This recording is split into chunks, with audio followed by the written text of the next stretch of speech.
Oh, got our camera on? Okay, cool. So we're gonna have a very interactive session for tonight's class. Tonight's runtime for tonight's class is about an hour. So we're gonna encourage participation and questions throughout tonight's class. You can ask questions as we roll through tonight's class using the Q&A function within Zoom. But again, we really like this to make this a very interactive session. This is our final installment of our workshop series for Georgia Tech alumni in 2024, but we'll have a full schedule of events back to you in 2025. So stay tuned for that. If you really enjoy what you're hearing tonight, we would encourage you to share this with friends, family, coworkers. This is a nationwide class. So whether you're in the Atlanta market, you're in Texas, or maybe you're on the West Coast, all these resources and tools are available for our Georgia Tech Alumni Association. Well, again, my name is Jason Maida. I'll be your host this evening and presenter. Really excited to get a chance to connect with you. We've had some really great success with these classes. In fact, we've had some of your own fellow alumni purchase homes with American Pacific Mortgage over the course of 2024. So they have sat in the same chair as you are attending these classes, and then have kind of got trained up on what home ownership can look like, and then have had decided to take the next steps in home ownership. So a little bit about our organization. So we're a nationwide lender. So we lend all across the country. And our team in particular specializes in first-time buyers. So that's why we teach educational classes like this, to prepare you in your next steps towards home ownership. So I've been in the lending industry for well over 20 years, and I teach classes just like this, usually once to twice a week, all through our different partnerships across the states. Now, tonight's class, like I said, is going to be very interactive, so we encourage you to ask questions as we go through tonight's content. Here's some of our talking points for tonight. We'll spend some time doing a budgeting exercise in just a little bit, where we're going to kind of look at what does it look like to rent and continue what I'm doing right now versus what could it look like if I decided to purchase a home in the next year or two. We're going to talk a little bit about the housing market, what's going on right now. A lot of people are kind of curious what's going on with the housing market, maybe the interest rate market, especially kind of post-election, and kind of what's going on with like inflation and how that's influencing interest rates. So we will spend some time looking at interest rates tonight. We'll also talk a little bit about credit and how does credit impact buying in eligible products. We'll also spend some time looking at student loans. Those are something that we kind of deal with on a day-to-day basis. Talk a little bit about loan programs. What documentation do I generally need to gather if I'm thinking about looking at my home buying options? First-time buyer programs that are available all across the country. And then we'll kind of spend the latter part of tonight's class talking a little bit about the workflow for buying a house. So just like some of your fellow alumni have done, they took those next steps in home ownership. We'll tell you what that might look like for you to say, hey, I think I want to look at some of my options, and where do I go from tonight's class? So we'll kind of walk you through that as well at the later part of tonight's class. Well, since this is a nationwide class, I'm always kind of curious to hear where everybody is joining us from. So if you feel comfortable, just drop in the chat where you're joining us from, or maybe you're thinking about purchasing, because as we go through our housing data tonight, it'll be interesting to see where you're at, because we may give you some Atlanta metro data, but maybe that's not as applicable for you because maybe you're in the DFW area, right? So if you get a chance, just drop in the chat where you're joining us from. That would be super useful for us. And as we get into tonight's class, let's talk a little bit about the benefits of owning a home. So when you think about purchasing a home, this is probably going to be one of the biggest purchasing decisions you're going to make in your upcoming financial future. This isn't like going out and buying a car and doing the research for that, or just making whatever big large vacation purchase. So taking the time to do your homework and joining a class like this should be super helpful for you. When you think about home ownership, there's opportunities to create better affordability for yourself. Even though we're in a very high rate environment, you have the opportunity to kind of control more of what your housing debt looks like, or budget looks like, on a monthly basis. As this home continues to grow in equity and housing cycles come, throughout the course of time, we will see home values continue to rise or decline, but for the most part, you will see an incline in home values. But as that home appreciates versus how I pay down my balance, the difference in those two numbers is called home equity. And for most of us, that is our largest asset that we own. And it has the ability to be able to create generational wealth for our families. And beyond that, there are still some really great tax benefits that come along with owning a home. So when we think about home ownership and looking at our budgeting comparison, from my perspective, it's not really an apples to apples comparison, because there's so many great benefits that come along with owning a home. And I want to dive in and kind of think more through those benefits that come along with owning a home. And we can do that through our budgeting tool exercise. So let's talk a little bit about renting versus buying. And I'm going to walk you guys now through a calculator that that's really helpful, that can kind of frame up for you what it looks like to continue to rent for the next several years, or what it could look like as we compare buying with the same type of timeline. Now, those of you guys that got a chance to drop your location in the chat, thank you for that. That's really super helpful. A lot of us in the ATL got Massachusetts, Charlotte, Minneapolis, Raleigh. So that's very, very helpful. Okay, cool. So yeah, like I said, if you're joining late for tonight's class, if you get a chance to drop in the chat where you're joining us from, that would be great, because we are going to talk a little bit about housing data, and it's always kind of helpful for us to get a better understanding of where our audience is looking to purchase. And of course, cost of living looks different for different parts of the country, right? So let's talk a little bit about what this budgeting exercise looks like. So we're going to first look at, what does it look like if I continue to rent?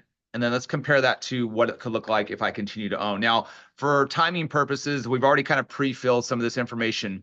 Now, I would encourage you, after tonight's class, run through your own budgeting exercise. In fact, we're going to send all of tonight's presentation material to you tomorrow morning. For those that have signed up for tonight's class, we had a pretty big sign-up rate. We're also going to record tonight's class. So if you miss anything or have to check out later on or check out early, we'll have this class all recorded for you. It'll be up on our YouTube channel. You can also share the link with some of your friends and family as well too. But like I said, we'll have this class recorded for you. So let's talk a little bit about this. So if we were to look at this budgeting calculator, let's assume that we're paying rent at $2,000 a month in rent. We have renter's insurance at $15. We're going to assume that our rent is going to increase 5% on an annual basis. And this is for the next 7 years. Keep that in mind. And so that'll be our rental side of this equation, right? And then if we were to purchase a home, let's assume that we're going to purchase for $450,000. Now, I know that number looks different in different parts of the country, but let's say 450 just as kind of a baseline number. We have a minimum down payment of 3%. We have estimated property taxes at around $5,000 annualized. Homeowners insurance estimated at $1,000, and then maintenance costs for the home at $1,000, right? And then from a loan perspective, we're going to assume a 30-year fixed mortgage. That's what most first-time buyers are going to elect. What a 30-year fixed mortgage means is those payments are fixed for the next 30 years, right? And then there won't be any variance in that payment over the course of that time. Now, most buyers that are purchasing in today's market, and believe it or not, it's a pretty high demand market, are going to be probably looking at refinancing down the road. So if I purchase my home today in November of 2024, I'm probably going to consider refinancing in 2025, maybe 2026, depending on what the market does.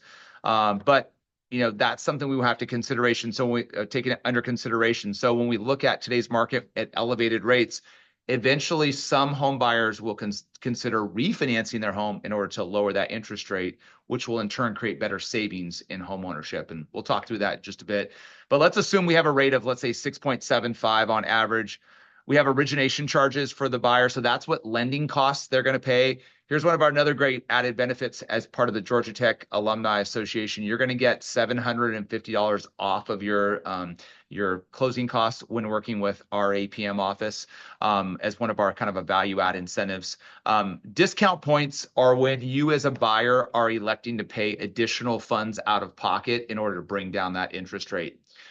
It's not something I would generally recommend in today's market, because most buyers that are purchasing today, it takes them about 3 to 4 years to break even on those investments. And as I just mentioned a couple minutes ago, most buyers are going to consider probably refinancing in 18 to 24 months. So making investments on bringing down the interest rate doesn't make a lot of sense unless someone really just has to achieve a certain level of payment for affordability. Then we have other settlement services. Those are going to be things like title, escrow fees, maybe attorney fees, depending on what state you're in, some of your local county costs, maybe transfer taxes, things of that nature. And then the last tab is going to be other assumptions that we make. So we assume that the house is going to maybe appreciate 4% on an annual basis. That's going to look different for different parts of the country. We have that we'll be in the house for 7 years. We have the selling costs of my home. So using a realtor to sell that home at the end of 7 years, the state and federal tax rates, and then finally comparing that against, savings rates if you were just kind of retain your cash. So when we kind of stack renting versus buying side by side, from a payment perspective, clearly a huge difference. Renting, I'm paying $2,000 a month. Buying, I'm paying about $3,800 a month. However, if I look at my total cost opportunity over the course of those 7 years of renting versus buying, I come out ahead $44,000 by owning a home versus renting. Now, how did I get there? Well, I get there from appreciation of my home in 7 years at a 4% appreciation rate, also through the tax savings that I realized with home ownership. So again, when we think about home ownership, it's not necessarily that apples to apples comparison. Whereas as we're paying, maybe $2,000 a month in rent, thinking, okay, I'm going to buy a $2,000 a month mortgage, because we have to know that we're going to have a lot more upside in home ownership versus renting. Now, it has to make sense for us, right? We can't get into a place where it's not affordable for us to own, but at the same time, we want to put these kind of ingredients into the calculus for us when we think about home ownership. Again, I would encourage you guys to take some time, maybe this evening or tomorrow, to kind of walk through that calculator. I think that'd be super helpful for you. Now, one of the other things we think about in home ownership is we'll transition into what's the housing market doing, right? And that question comes up even more so now, kind of post-election, like what's happening in the housing market? Is the housing market being impacted one way or another? And I think as we look at the housing market collectively for 2024, the market's done a few different things, even pre-election, which, traditionally we see kind of an uptick in buyer demand right around April, May. And we see that because, it starts getting warmer in most parts of the country, gets nicer outside. So people are considering, okay, I'm going to make a move. Maybe I'm trying to reposition for a different school district for my kids, that kind of stuff. Those thoughts start going on. But this year has been a little bit different in the housing market. We saw a lot of buyer demand getting pushed out to July and August, more towards the summertime. I think just, the elevated interest rate environment kind of pushed a lot of buyers to the sidelines. But in July and August, something kind of switched a little bit. Buyers said, hey, I don't think interest rates are really going to come down too much. So I probably need to get in when I can, because prices could go up even further. And so that we've seen a lot more kind of reinsurance to the market from buyers. Those that maybe were pre-approved in 2022 or 23 are now coming back to the market, or just maybe new additions to the market in general. So that's had some effect in the housing market. If we were to look at the nationwide kind of look at the housing market, median sales price is $435,000. You can see kind of still a slight uptick in or movement upwards in prices, which traditionally we would probably see that in the winter months flatten a little bit. But going into fourth quarter, so your October, November, December, we've actually seen good demand continue on, buyers active. Still have challenges with inventory out there. There's really not a lot of inventory to support our buyers. New home builders are trying to make up for the lack of supply, but still the lack of inventory right now, but demand increasing, is still keeping prices level, or in some cases, as you can see here, a little bit of a push upwards in prices. Now, I think the question is, what do prices look like as we go forward into the next year? Well, I think it's going to be certainly around inventory. What does inventory do? If we can get more inventory in market, that'll help kind of correct things a little bit. But interest rates are going to play a major role in what happens with buyer activity out there. Now, going back about 8 weeks ago, we were feeling really good about interest rates. We're like, yay, we've crossed the bridge. Interest rates are going down. People started re-entering the market with refinancing. And then right around early October, we got an unexpected, really super strong employment number. And then the brakes kind of got put on, because people were like, okay, well, maybe the Federal Reserve is not going to cut rates as much. Well, the Federal Reserve cut rates 0.5% just a few days prior to that. Since then, the Federal Reserve has cut rates another 0.25% in the month of November. Still some speculation that we could see another federal rate cut of 0.25% in December. But rates still in the mortgage space have not really moved a whole lot. In fact, you can see kind of this activity in interest rates, right? This was in the October-ish, and then we get this kind of poor job numbers, and then interest rates start to go right back up. So really, this is something we're going to be watching really closely. I do think interest rates are going to trend down. It's not a question of if, it's more of a when. I do like to see that we've seen a kind of little bit of a push down here. If I was to show you another chart, rates have kind of bottomed a little bit right now, where we think we've kind of hit the peak, and then hopefully we'll start to trend down. I think we just got to see what the Federal Reserve does, next month with the next meeting. I think it's important to know as new first-time buyers and just kind of understanding the economic markets, is that when the Federal Reserve cuts rates like they did 1/4% this month and 0.5% in October, doesn't necessarily mean that mortgage rates fall by that much. It does impact right away credit cards, personal loans, auto financing, but in the mortgage space, it's kind of more of a ripple effect into mortgage rates. So it's not necessarily a 1-to-1 ratio type thing.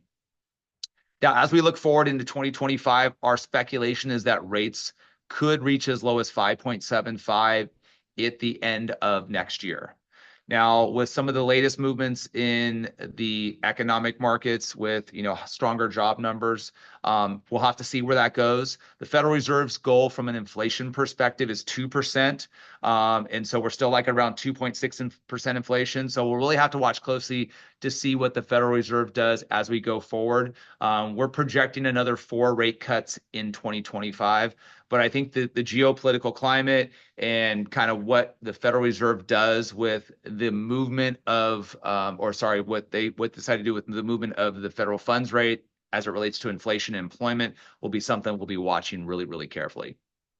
Now, when we think about interest rates and what goes into interest rates aren't the same for everyone. And there's different factors that go into interest rates, like credit eligibility. So the higher my credit score is, the stronger or lower my interest rate could be, the type of product I'm electing, how much I decide to finance, what my down payment looks like. I can pay additional costs out of pocket. We talked a little bit earlier about it. We call that points. And then the term of my loan. So if I shrink my term of my loan, generally speaking, that will help lower my interest rate. But ultimately, as we get a chance to meet with you for what we call as a home buyer consultation and to map out a home buying plan, we'll figure out what the right product match is for you. All right. Now, I know we have some of us that are joining a little bit late because I know we're in different time zones. We started this at 3 o'clock Pacific, 6 o'clock Eastern. But those of you joining late, again, appreciate you joining us. We're recording tonight's class, so if you missed anything, you can hop back on YouTube and check it out again. We are taking questions as we go through tonight's presentation. You can use the Q&A function in Zoom. Myself and my colleague, Ken, will try to answer those questions on air for the total audience. All right, so let's talk a little bit about credit. So credit is one of those things that are probably one of the 2 major factors for home buying as I think about it. It's either usually savings or lack thereof, or it could be around credit because maybe we're overextended a little bit, or maybe we have some more legacy issues from a credit perspective. Most of our clients we work with have really good awareness to where their score is, but I think it's important to understand like what goes into the makeup of a credit score. Now, we all know there's 3 reporting agencies for credit. There's TransUnion, Equifax, and Experian. But there's also 3 different models to credit scoring. There's the credit card model, there's auto financing, and then finally there's the mortgage model. Now, of course, when you're applying for home financing, we use the mortgage model. No surprise there. But I think it's important to understand the weighting that goes in the mortgage FICO score calculation. So let's look at it. We have it on screen. Just want to explain to you kind of the different areas. 15% is going to be how long have I had credit. So the longer I've had the credit, the more mature my credit file is, the higher my credit score could potentially be. The next component is how much new credit am I trying to get access to? What new credit am I applying for? That is 20% of the weighting. So if I'm opening up new accounts, applying for new credit cards, and having hard inquiries hit my score, that's obviously going to pull my score down. It's 20% of the weighting. So especially within a 12-month period of time, you really want to try to avoid opening up new accounts, having new inquiries done on your credit. 30% is going to be around revolving credit. So what we're talking about there is we're looking at your utilization of credit. So really simply put, that's the percentage of your credit limit that you're using in active balances. So if I have a $10,000 credit limit and I have $5,000 in balances, then I'm at 50% utilization of credit. The rule of thumb is that, most of us want to be at least around 30% utilization if we can, but the optimal level is to get below 10% utilization of credit. So if I have those $10,000 in limits and maybe I'm a little bit higher because I'm maybe preparing for the holidays and bought a bunch of gifts or whatever the case may be, if that balance has crept up to $8,000, that means I'm at 80% utilization. I would encourage that client to try to let's make it towards 50% utilization or less. And then let's now kind of work towards 30% utilization and then try to get to 10% utilization. All right. Now, if you're kind of trying to manage down credit card debt, here's a tip I would give to you. There's two dates that are pretty important on your credit card statements. One is the due date for the credit card. The other is the billing statement date. The billing statement date is when the activity for that credit cycle ends. And it's also when the credit card issuer sends out all your payment information to the agencies. So my tip for you guys is that if you can try to pay down or pay off the credit card before the end of the billing cycle date, you're going to get a much improved credit score, lower utilization, which will in turn improve that credit score. So that's a great way as you're preparing for maybe meeting with us for a consultation to try to get that credit score improved a bit. 35% is the last weighting of payment history. So that's going to be how I've paid my bills, especially over the most recent 2 years. So if I've had a late payment, they're rated as 30-day lates, then 60 plus delinquencies, and then 90-day plus day delinquencies. All right. Now, if I've had any late payments, especially in the most recent 12 to 24 months, that's going to hit my score the most. All right. Now, bigger historical items on the credit, like a bankruptcy, a collection, a short sale, those are going to have bigger hits to the credit score, but we are looking in the most recent 12 to 24 months of the history of the credit file. One thing that you want to consider, especially if you're in the habit of doing balance transfers, try to avoid closing out accounts on the revolving side, especially accounts that you've had for a long time. So especially like if you've had an account for 10 years and then you switch over to a new account, but you decide to close out the 10-year-old account. By closing out that older account, it takes away from two components of your credit score, your length of credit, because now you've lost your legacy account. Also, you've lowered possibly your available credit, and that could hurt your utilization of credit. So just be careful before you make some adjustments like that. Now, there are 3 different scores that come out of each, or 3 total scores that we get in looking at financing for clients, because each agency is giving us a credit score. We always take the middle score of all 3 agency scores. So if my highest score is 760, my middle score is 740, and my lowest score is 720. From a eligibility perspective, we always take the 740 middle score, right? Now, if I'm going to apply with my partner, but let's say my partner's at 740, 720, and 700, my partner score is slightly lower than mine at 720 versus my 740 score. So when it comes to eligibility for the product, we'd be using 720 as the score. That also impacts mortgage insurance, which we'll talk about tonight, as well as potentially interest rates. So we want to kind of think strategically when it comes to improving the budget for our clients and the best products, and talking through credit is kind of one of those things. Now, this is a matrix that'll kind of help guide you through how negative items will remain on your credit report. So things like hard inquiries, they'll be on your credit report for 2 years, but the impact is in the most recent 12 months. All right. Bigger items, bankruptcies, those are going to be on your credit report for usually 10 years or less. But we're really looking at the most recent 2 years. All right. Let's kind of transition into student loans. And just really quick before we talk about student loans, I just want to make a quick side note. You're going to hear me talk a little bit about our home buying counseling session or home buying consultation that we do. One side note I wanted to make on that. So when we work with clients, just like some of the clients that we heard earlier that are currently actively buying as Georgia Tech alum, we start those processes with a soft credit score. So I think that's really important, because when we put together home buying plans for you, we don't want to impact your credit score. So when you work with us to begin the process of figuring out your eligibility, it only starts with a soft credit score, which doesn't have an impact on the score. Okay.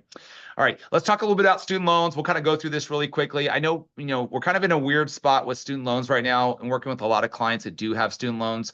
Some accounts can be in forbearance right now because of pending litigation on some of these student loans. I've had a lot of clients that have tried to go get like payment arrangements because they're actively shopping for homes, and those accounts are kind of on freeze right now because of litigation. At the same time, when you apply for home financing, let's say I have $75,000 in debt. If I can't get a payment arrangement set up on my student loans, then by default, we generally count 1% of the aggregate balances as the monthly payment on a conventional loan, 0.5% of the balances for an FHA loan. So it is really in our best interest for our clients to get a lower payment because it helps with the eligibility.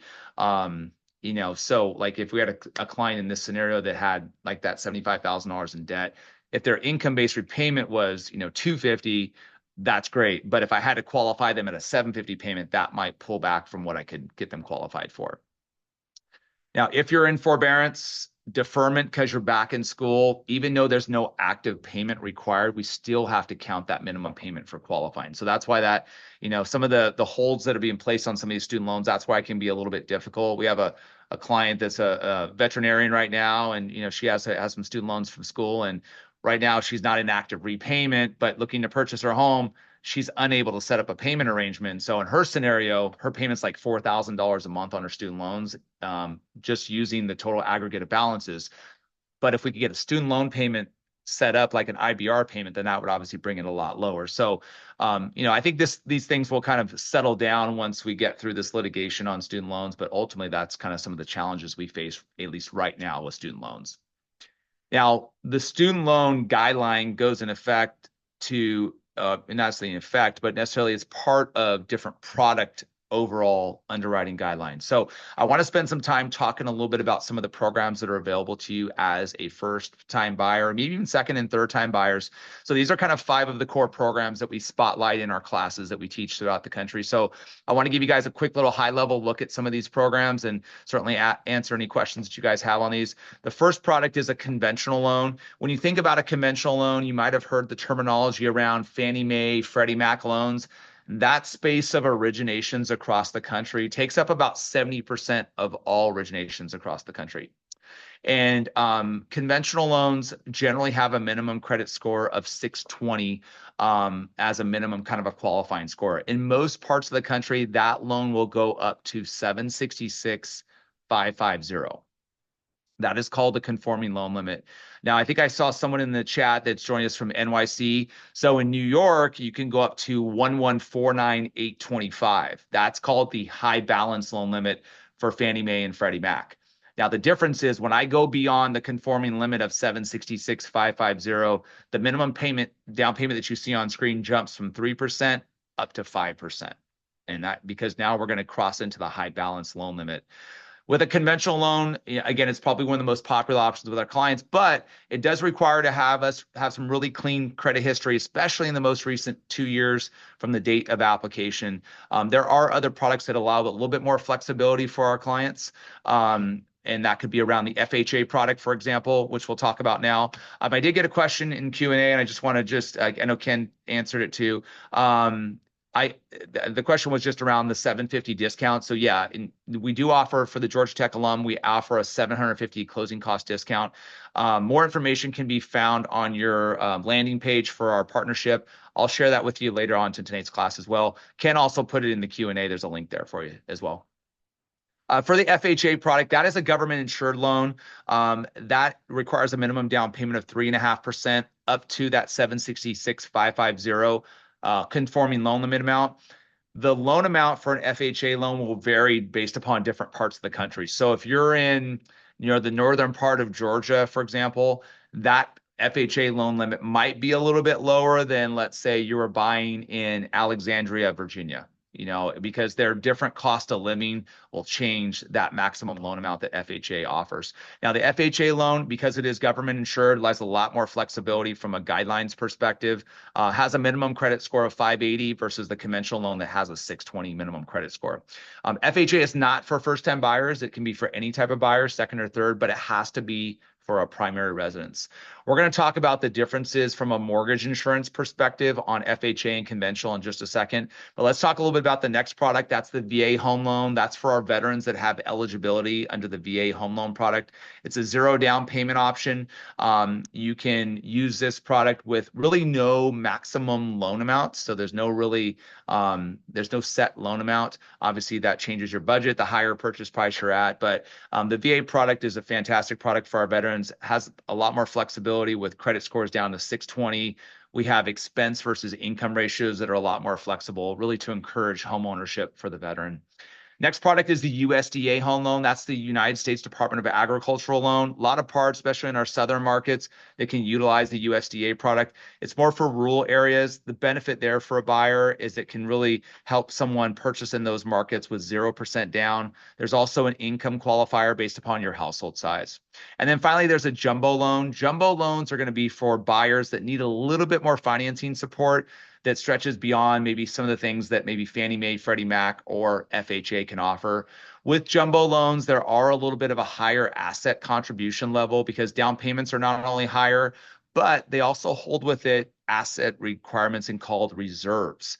And that basically means that I have to have additional money left in my brokerage or my 401k or my checking and savings account after I've contributed my down payment and my closing costs. Usually that's the equivalent of 12 months of my monthly payment. So that could be a pretty substantial amount. If my mortgage payment's $8,000, that could be almost like $96,000. Not super popular for first-time buyers. It's probably more of our second or third time purchase.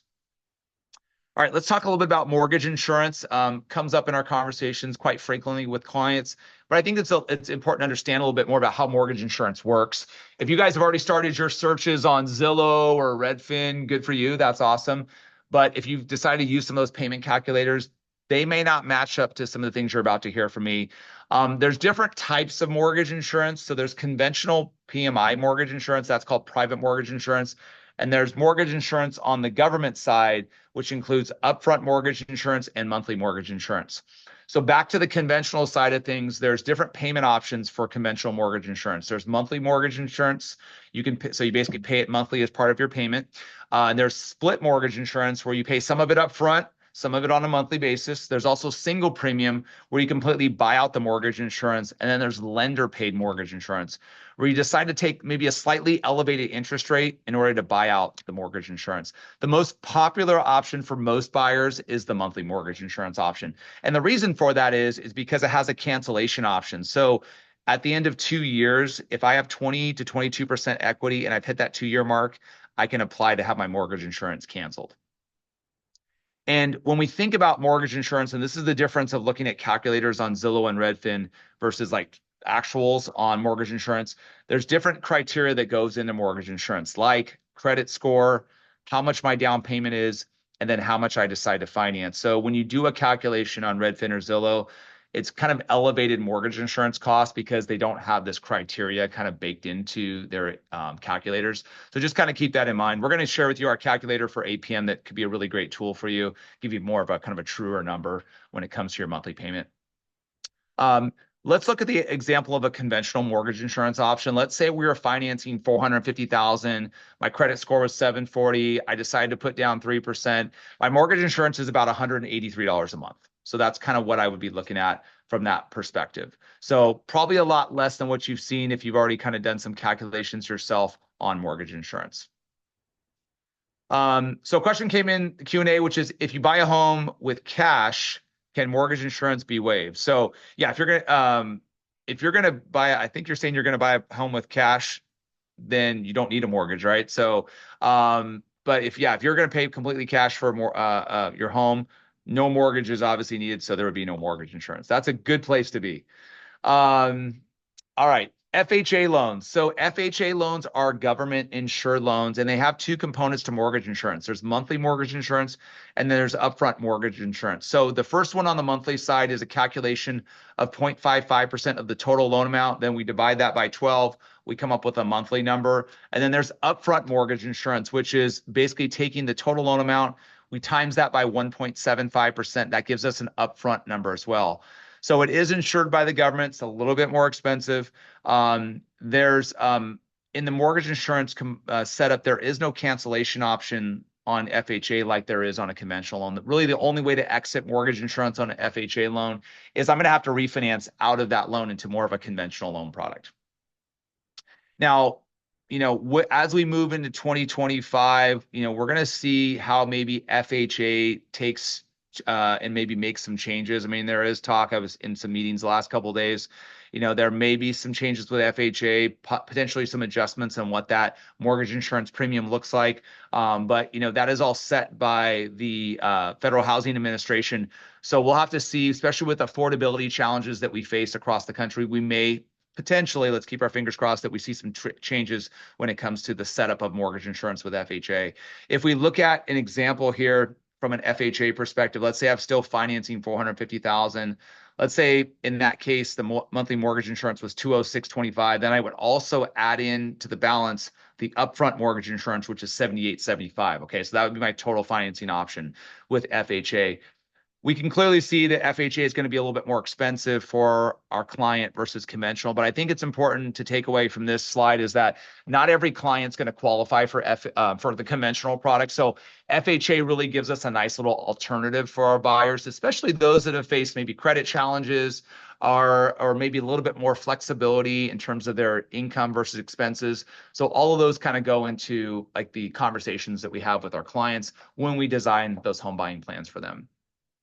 Well, as part of designing the home buying plans, we do talk through like documentation that clients are going to need to get together as part of the process. So I wanted to provide you with a really quick checklist of what you would need as you begin the process of kind of evaluating options for home ownership. So usually it's the last 2 years of W-2s that you would gather, last 30 to 60 days worth of pay stubs, depending on your pay cycles. And then from an asset perspective, we would usually need to get the last 60 days of bank statements. If I'm self-employed, for most of us, we're going to need the last 2 years of tax returns if we're self-employed, and depending on how our tax structure is, whether it's a sole proprietorship or an S corp or C corp or an LLC, we'll look at the appropriate tax returns. Now, I want to give you some things to think about from an income/employment perspective, because when I work with clients across the country, there's a little bit of a misconception about how income, is looked at from the eyes of the underwriter. And, there is kind of a 2-year rule in place, but I think there's kind of a misunderstanding of how that 2-year rule works. The 2-year rule basically is that I have to show in qualifying for financing that I have 2 years of employment total history and/or education. So what that would look like, let's say I graduated from Georgia Tech in the spring, but I just started my job in the summer, but I spent 4 years at Georgia Tech, got let's say an engineering degree, right? And now I'm starting with my position here in tech in the summer. Because I have a total of 4 years plus, my last 4 months working, I would qualify under financing because I've hit my 2 years, which includes my education that I have.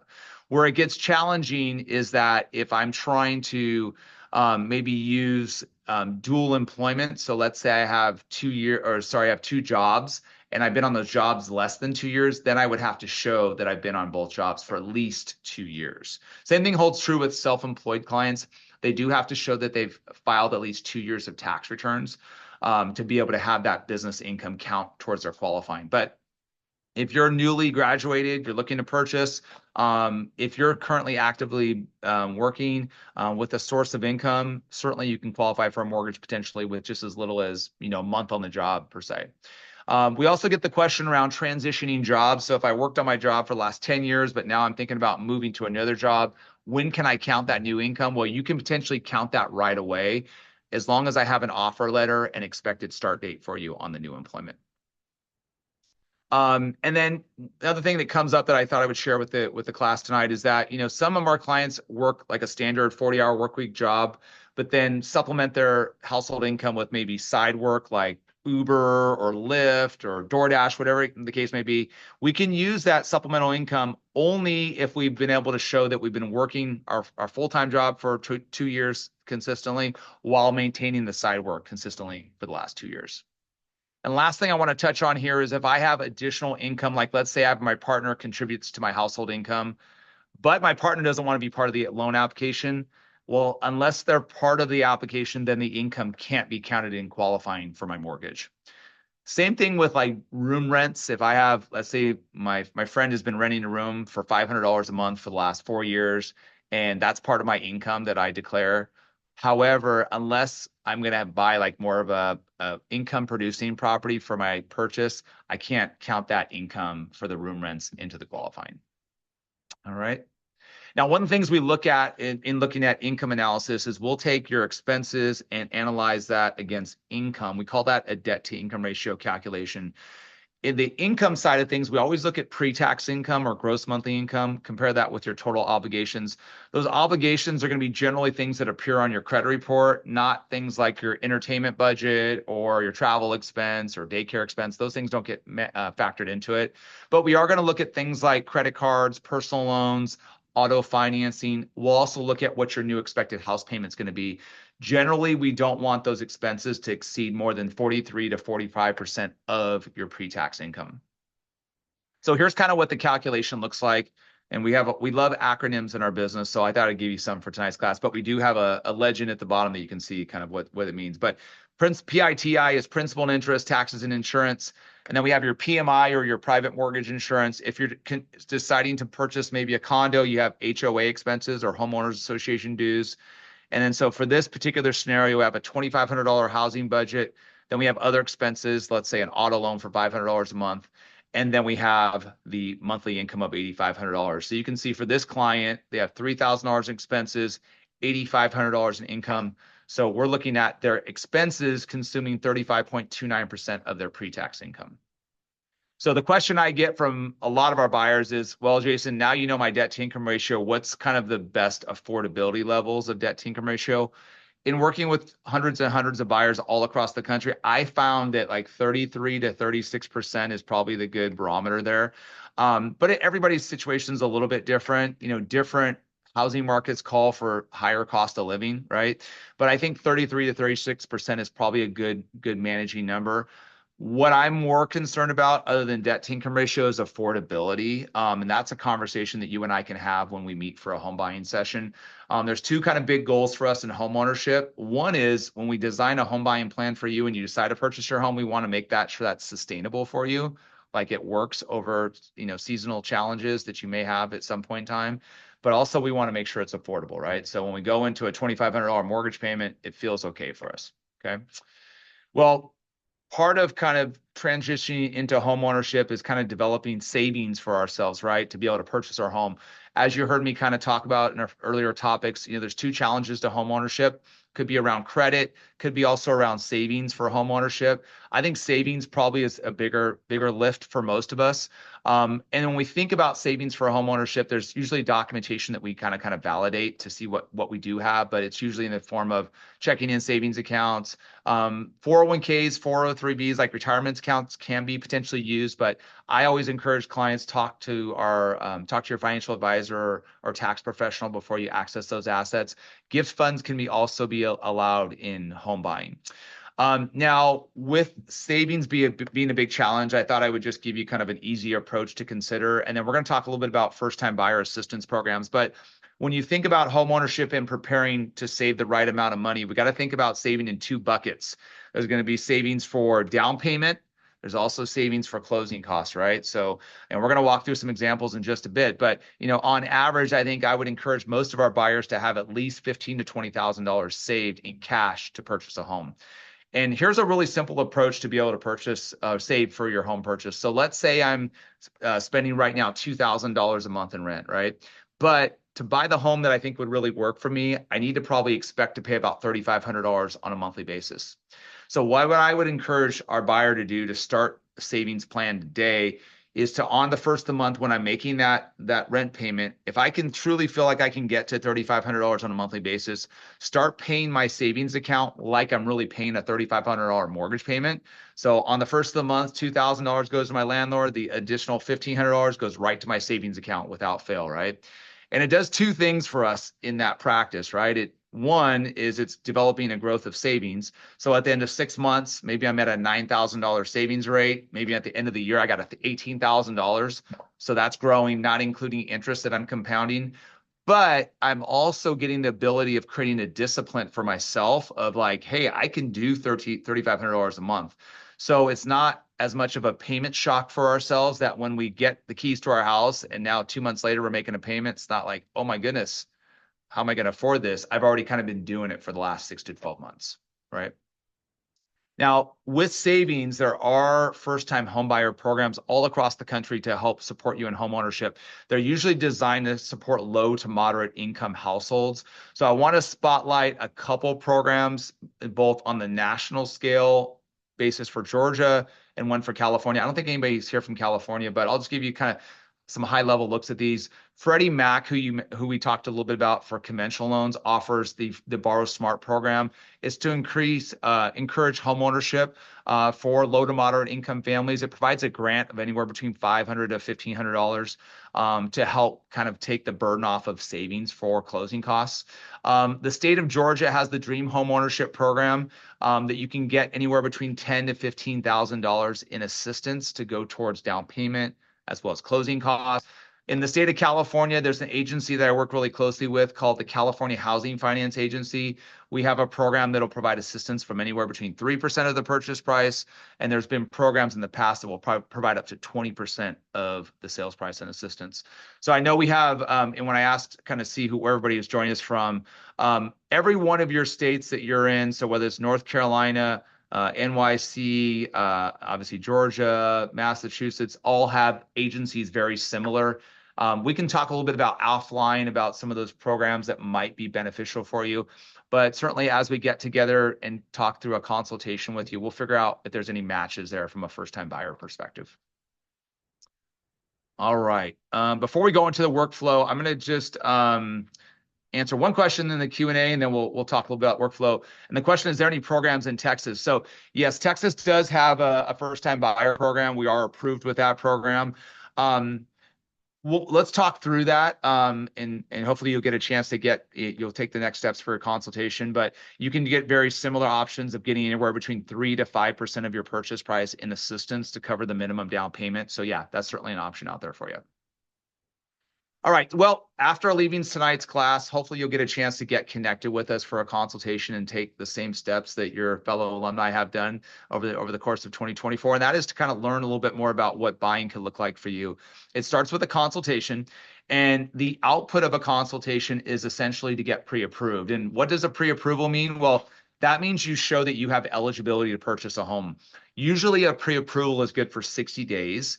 But it can be edited or updated at any time, and it can certainly be recertified at any time. Most of our buyers, their sales cycle or buying cycle is probably 6 to 12 months.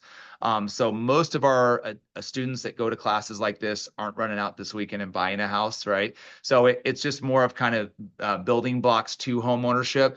But the pre-approval would be kind of the starting point. From there, we would consider going out and going from online searches to in-person searches of house hunting. We would always encourage you to talk with a realtor. We have preferred realtors all across the country that can help you on this journey. As you're getting a chance to look at homes and maybe you find a few that maybe you might consider making offers on, we can always update your pre-approval to match whatever it is your offer price may be.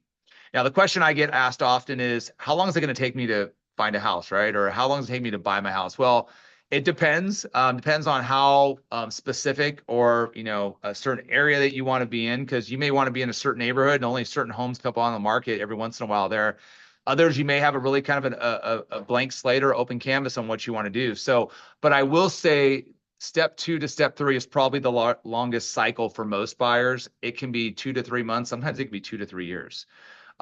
So that's just something we have to consider on our timeline. Now, many of my buyers that are talking with right now, they're trying to set their goals for 2025. Like, hey, I want to buy a house before the spring, or I want to get ready for the summer. And now is a really good time to start having those conversations to get prepared for this journey. We just had a question that popped in, which is what's considered low to moderate income for first-time buyers. So that does change based upon the market you're looking at, but usually a low-income buyer is someone that makes less than 80% of the median income. And moderate gets defined differently for different states. I know if you're in California, moderate income is considered less than 150% of the median income. I think most states is probably 100 to 120% of median income. So if we look at this process, just to kind of get us back on track, if we were to go out and do our home shopping, let's say we make an offer on a house, that offer gets accepted, then we move to step 3. That's called entering escrow.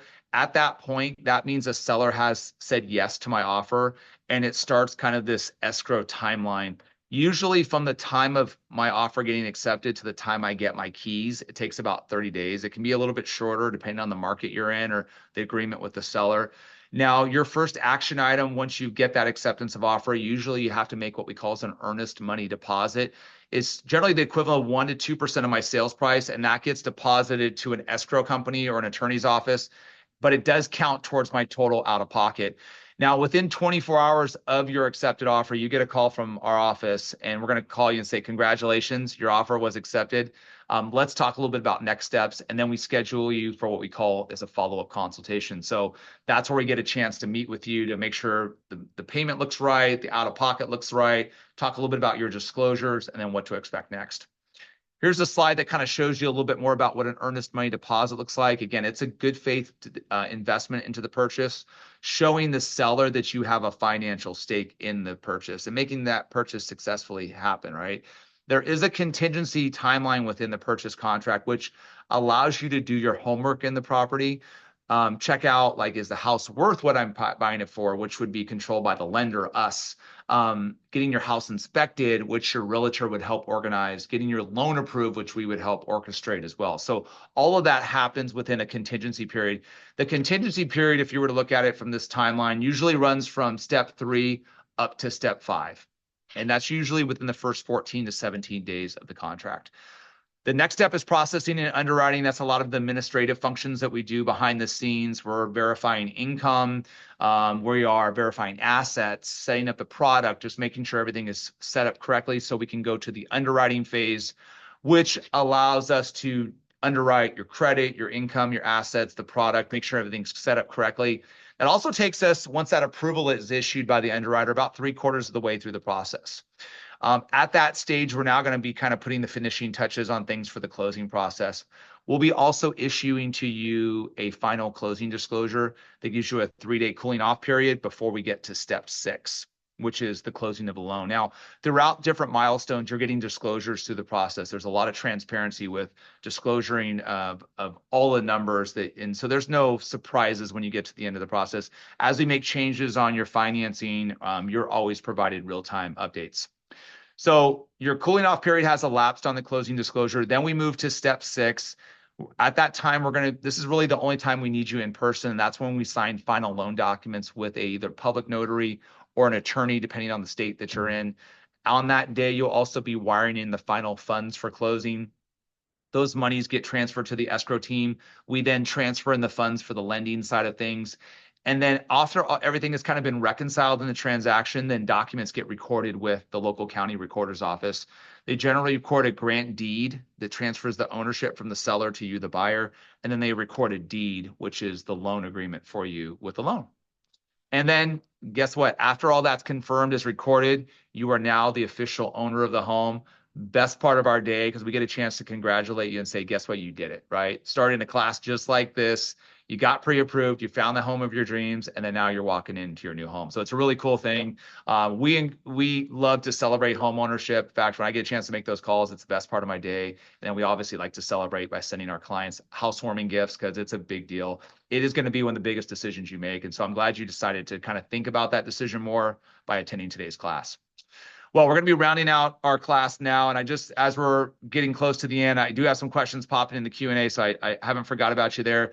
But I just want to kind of let you know how you get started if you want to consider meeting with us to discuss more about homeownership and taking those next steps for a consultation. It is a free service we provide. There's 3 steps to the process. One is it starts with a simple online application. We only do a soft credit check. Then you upload proof of your income and assets, all securely done. And then you use our scheduling system to schedule the preferred type of consultation. Generally, I would recommend a video consultation because then I get a chance to screen share with you all of the data and kind of walk through that plan together. And this is kind of what it looks like, right? Where do I want to purchase? How can I help improve my credit? What's the right product match? What's my budget need to be? What are interest rates doing? What's my timeline for buying? All those really important things we're going to talk about during that consultation. This is a big deal in homeownership. It's something that we really don't take lightly. There's a big human touch to making sure that we deliver on expectations for our clients, but we also leverage technology within the process. So we really leverage mobile too. So, as you decide to take those next steps in homeownership, you get push notifications via mobile. You can also use our mobile tools to, do calculations of different payment options for yourself. You can kind of follow the progress of your loan all via mobile, again, available on Android and Apple. Obviously our class with Georgia Tech is one of our favorite classes to teach throughout the year. As I mentioned earlier, this is our 4th installment of classes with the alumni. If you've enjoyed tonight's class, which I hope you did, Please share this with your friends, families, your coworkers. We have very similar partnerships across the country with other schools, and that seems to be growing month by month. We'll be teaching probably 60 plus classes just like this in 2025. A lot of our communities want to get informed on what homeownership looks like, so we would encourage you to pass along this information. Here's all my contact information. You can follow us on our socials at JMATA Mortgage. We try to put a lot of good content out there, like some of our testimonials. As I mentioned to you, we have our YouTube channel, which you'll find this recorded class up on tomorrow morning. All right. So with that said, I'm going to jump into some of my questions I have, and then we'll be sticking around as long as we need to answer any follow-up questions. I appreciate your participation in tonight's class. And let's go ahead and dive into some Q&A. So the first one is, if you have an engineering income, which usually is not considered low to moderate income, is there any program that you can be qualified for since you're still a first-time home buyer? The answer is possibly. We'll just have to take a look at your income and see what that looks like. At the end of the day, one of the nice things about being a first-time buyer is you can still have a high earning income, but at the same time, be qualified in minimum down payment requirements, like only having to put down 3% as a first-time buyer. Next question is, if buying a home with a partner, okay, if I'm buying a home with a partner, but only one of us are going to be on the first-time home buyer, is going to be one of us going to be a first-time home buyer, can the buyer still apply for the first-time home buyer program? So it depends on the state and the marital relationship. For example, like if you're in California, California's a community property state. If one of you is a homeowner now and you're living together, then you would not be considered a first-time buyer. But if you're not legally married and you are in a community property state, then and you haven't purchased, then you would be considered a first-time buyer. So it would be really predicated on the state that you're in. But we'll have to kind of talk through that on a one-on-one to see where you want to buy in your exact scenario. How important is it, do you think, is it to time mortgage rates? Is it worth waiting for them to drop back in 2021 rates? Well, if you're waiting for 2021 rates, big surprise, you're gonna be waiting a very, very, very long time. So we're not gonna go back to those days. And unfortunately, I don't think anybody else want to go back to those days, because that means something's really bad has happened. So, I think the rule of thumb is, though, as interest rates go down, buyer demand increases. When buyer demand increases and there's not enough inventory, then guess what happens? Prices go up, right? So everybody wants the perfect storm of lowest priced homes, lowest interest rates. Guess what? You're probably not going to get it. But I think it's important to consider, what the timeline looks like for you and your budget. So I think that's where maybe meeting with us could be really helpful for you. How much do the down payment requirements change if you are a second-time home buyer in general? Well, let's talk about what a first-time buyer is. So a first-time buyer is someone that hasn't owned in the last 3 years as their primary residence. If you are in that bucket and you have owned in the last 3 years, then when you're a second-time buyer, the elevation of down payment goes from 3% to 5% would be the difference for a conventional loan. If you're going to go with an FHA product, the down payment still remains the same at 3.5%. All right, great questions. Okay, let me just make sure I didn't miss anything. Okay, and we did have some questions that came in the chat, so I'll answer those. We did have California representing. Okay, love it. A couple from California. Okay. All right. Is there a program for a first-time homebuyer if you're married and your spouse has already purchased? I think we answered that one, filing jointly. So let's talk. Maybe if you want to kind of connect with me after class, we can talk through that a little bit, find out where you want to purchase. Can you still qualify for first-time homebuyer if you were added to a deed, not the loan, when married, but now divorced? So if you haven't lived, generally speaking, I'll have to kind of look at your scenario a little closer, but generally speaking, if you haven't lived in the house that you're on the deed to in the last 3 years, then you're considered a first-time buyer. All right. I want to make sure I didn't miss anything in the chat. I know we have a lot of you still hanging in there. Okay. I think we did it, and we're only 1 minute over the hour. Let's see. I think we got it. Okay. Thank you so much for attending tonight's class. I really do hope I get a chance to meet with all of you for a one-on-one and design your home buying plan and go into the new year of 2025 with a goal of homeownership or beyond. But we'll be here to help support you with tools and resources. Have a great night.